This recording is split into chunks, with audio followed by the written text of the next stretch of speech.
Kali ini saya akan coba menjelaskan tentang perbedaan rangkaian star atau Y dan rangkaian delta pada motor listrik 3 fase, motor induksi 3 fase.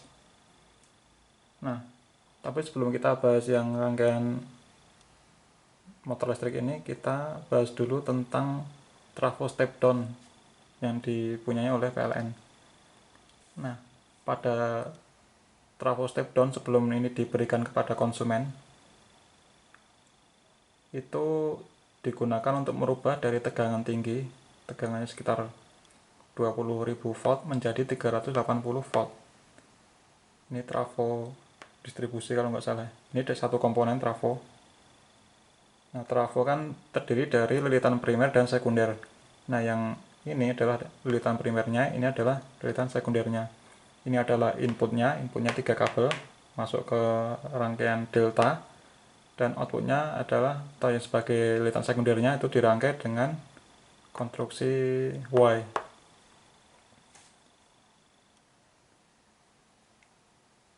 Nah,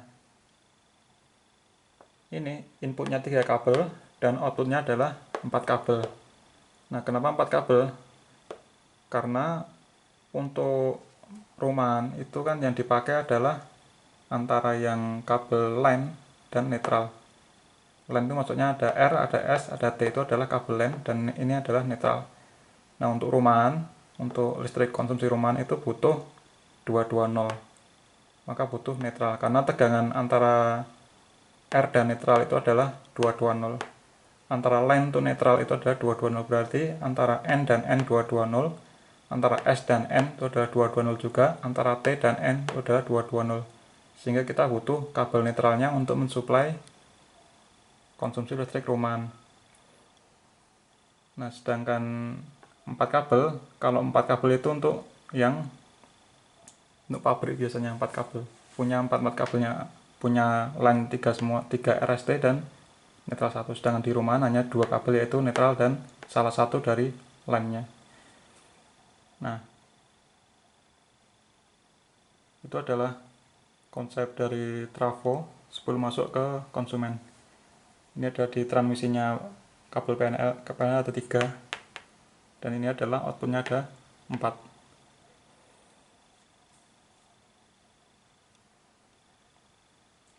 Nah, kenapa PLN pakai 3 ini rangkaian delta supaya 3 kabel untuk mentransmisikan power listrik? Karena untuk menghemat ini konsumsi kabel. Bayangkan kalau ini juga rangkaiannya adalah star juga, maka akan butuh 4 kabel di sini. Nah, itu akan tentu saja akan lebih boros. Nah, sekarang kita selesai membahas yang trafo ini. Nah, dari trafo ini, untuk menjalankan motor AC 3 fasa, kita butuh kabel R, S, dan T. Kita butuh ketiga lainnya, dan kita tidak butuh netralnya. Nah, ini adalah contoh rangkaian yang motor AC 3 fasa yang dirangkai dengan rangkaian star atau Y. Nah, untuk motor 3 fase itu kan terdiri dari lilitan dinamai U, lilitan pertama, V, dan W. Ini untuk yang ketiga. Lilitan pertama dinamai U, lilitan kedua dinamakan dengan V, lilitan ketiga dinamakan dengan W. Nah, ujung-ujung lilitan itu salah satunya dijadikan satu menjadi netral. Ujung yang lain diberikan dengan suplai arus line. Jadi ini jadikan satu ujung-ujungnya, kemudian ini dapat R, yang ini dapat S, dan yang ini dapat T. Nah, sebagaimana kita ketahui tadi bahwa tegangan antara line to line itu adalah 380 volt. Berarti ini ke sini 380, ini ke sini 380, dan ini ke sini juga 380 volt. Nah, sekarang kita namakan ini satu komponen, ya saya kasih tanda merah, ini satu komponen motor listrik maksudnya. Nah, arus yang kita ambil dari PLN kita namakan dengan arus line atau E-line. 1, 2, 3. Kita pakai 3 kabel berarti ada 3 line. Ini arus line. Kemudian arus yang terjadi pada motor, pada kumparan motor itu kita namakan dengan arus fasa. Ini E phase untuk O, ini E phase untuk V, dan ini E phase untuk W. Nah, sekarang kita cari tahu apakah sama antara arus line dengan arus phase-nya. Nah, arus pada sumber tegangan AC itu mengalir dari line to neutral atau sebaliknya dari neutral to line. Anggap aja kalau positif itu mengalir dari line to neutral, dan kalau negatif dia mengalir dari neutral to line. Nah, apa yang terjadi pada lilitan ini, tiap-tiap lilitan itu akan mendapat tegangan 300, jadi karena ini dapat suplai 380 volt, sedangkan ini terbentuk netral, jadi meskipun inputnya itu adalah line semua, tetapi kalau kita jadikan satu gini, ini otomatis sambungannya ini adalah menjadi netral.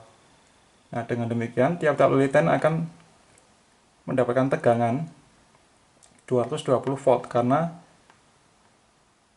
tegangan terjadi antara tiap-tiap, maksudnya di tiap kumparan, misalkan kumparan O, dia akan ini disuplai dengan tegangan 380, tetapi dia menuju ke netralnya di sini sehingga menjadi 220. Nah, ini seperti tadi ini. Jadi dengan rangkaian bintang atau star itu antara line to neutral itu 220, dan antara line to line itu adalah 380 volt. Nah, sama seperti ini. Jadi tiap-tiap ini itu ada tegangannya 220 volt. Ini juga sama mendapat tegangan suplai 220 volt karena dari line to neutral. Ini juga sama, ini line, ini netral, berarti dapat tegangan 220 volt. Nah, perhitungan untuk ini kenapa 380 bisa menjadi 220 ketika netral, itu bisa kita secara sederhana kita bisa hitung dengan grafis ini ya, dengan metode vektor. Ini kalau mau ngitung sebenarnya ini anggap aja titik ini ke atas itu diskalakan panjangnya 220, kemudian ini ke sini juga 220, ini sudutnya adalah 120 derajat karena kalau kita pakai rangkaian star itu sudutnya di sini itu 120 derajat. Nah, ketika ini kita gambar dengan sudut 120 derajat, maka jarak dari ujung sini ke sini itu adalah 380 volt. Kira-kira seperti itu. Nah, dengan demikian masing-masing dapat tegangan 220 volt masing-masing lilitan. Nah, bagaimana arus yang terjadi? Arus yang diterima oleh O, misalkan ini kita asumsikan plus, berarti dia mengalir dari line to neutral, berarti mengalir dari sini ke netral sini kalau posisi positif. Bagaimana dengan yang V? V juga sama, mengalir dari line to neutral. Yang W gimana? W juga sama, dari line to neutral. Nah, dengan demikian arus yang mengalir dari line to phase, yang arus fasa ini, arus fasa tiap komponen itu akan sama karena semuanya menuju ke netral. Berarti I line 1, 2, 3 ini akan sama dengan I phase, I yang diterima oleh tiap-tiap kumparan. Nah, itu untuk rangkaian yang star atau Y. Nah, sekarang kita bandingkan dengan arus yang mengalir pada rangkaian delta. Nah, perbedaan antara rangkaian star atau Y dan delta ada seperti ini. Jadi ujung-ujungnya itu semuanya saling bertemu, dan tiap-tiap lilitan itu mendapat suplai 380 volt. Kita lihat yang O dapat suplai 380 volt, yang W dapat suplai 380 volt, yang V juga sama dapat suplai 380 volt. Beda dengan yang tadi yang star atau yang Y, itu masing-masing kumparan dapat 220 volt karena ada netral di sini, sedangkan ini tidak ada netralnya. Makanya tiap-tiap kumparan mendapatkan 380 volt. Nah, sekarang kita perhatikan arus yang terjadi. Apakah arus yang dari line yang kita ambil dari PLN itu akan sama dengan arus yang di kumparannya, kumparan motor listriknya. Nah, misalkan arusnya adalah positif. Positif itu artinya arus mengalir dari line ke netral.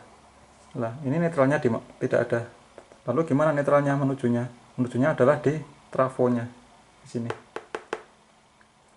Misalkan yang O ketika R itu bernilai positif, berarti arus mengalir dari line ke netral, arus akan mengalir ke sini. Nah, terbagi dua, di U dan di V. Di U ketemu di sini, V juga nanti ketemu di sini. Nah, dari sini itu akan menuju ke netral. Netralnya di mana? Di sini.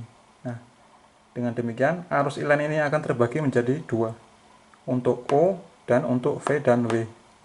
Nah, akibatnya arus pada lilitan atau kumparan motor itu akan lebih kecil dibanding dengan yang inline-nya, karena terbagi menjadi dua. Nah, begitu juga dengan lilitan ketika S dan T. Misalkan S-nya juga bernilai positif, berarti dari line ke netral, maka arus dari S ke sini dicabang menuju O dan W. O-nya keluar di sini dan W-nya melewati V dulu baru ke sini baru menuju ke netralnya. Sama juga dengan yang T, terbagi dua. Nah, maka arus yang terjadi pada kumparan motor listrik itu akan lebih kecil dibanding dengan yang arus yang kita ambil dari PLN. Nah, seberapa kecilnya? Ini kita ketahui bahwa inline itu lebih besar dibanding dengan yang e-phase, karena yang inline tadi terbagi dua kan, sehingga inline itu memiliki arus yang lebih besar. Nah, besarnya seberapa? Sebenarnya adalah arus pada line itu akan sebesar akar 3 kali e-phase-nya. E-phase adalah yang di lilitan ya. Nah, dengan demikian inline itu adalah 1,73 e-phase-nya.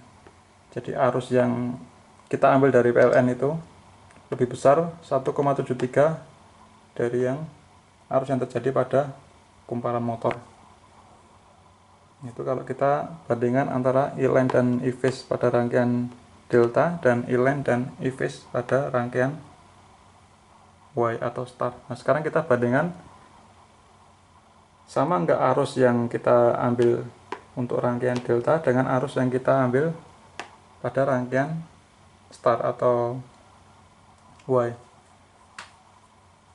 Nah, untuk menjawabnya kita perlu logika tegangan.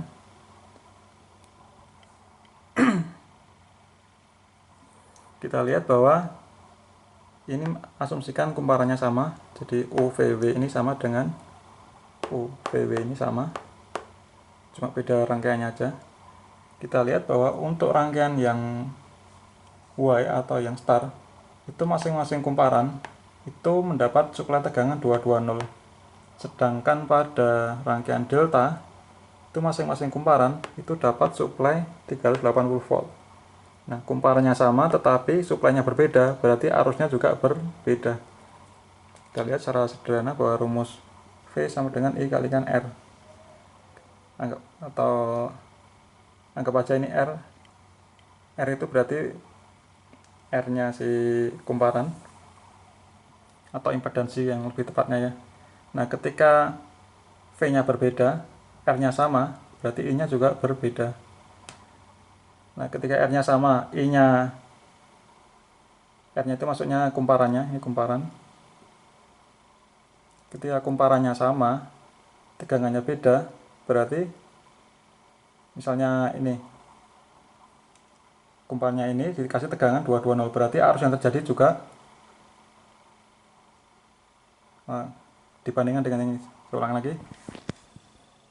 Dengan tegangan 220, arus yang terjadi itu akan lebih kecil dibanding dengan yang 380, karena tegangan itu berbanding lurus dengan arus. Semakin tinggi tegangan, arusnya semakin besar. Semakin rendah tegangan, maka arusnya juga semakin rendah. Nah, dengan demikian arus yang kita ambil untuk rangkaian star itu lebih rendah dibanding dengan, atau lebih kecil dibanding dengan yang arus yang pada rangkaian delta, karena untuk masing-masing lilitan yang delta dapat 380, untuk yang star atau bintang atau Y itu dapat 22, sehingga arus pada ini Y itu lebih rendah dibanding dengan yang delta, arus yang di ini yang kita hisap di PLN-nya. Nah, seberapa besar perbedaannya seperti ini. Nah, kita ketahui bahwa I pada line lebih besar dibanding dengan I pada W pada star, karena tadi ya tegangannya untuk line itu adalah 380, sedangkan untuk delta 380, untuk yang star adalah 220 volt. Nah, perbedaannya adalah seperti ini. Jadi untuk arus pada delta itu 3 kalinya arus pada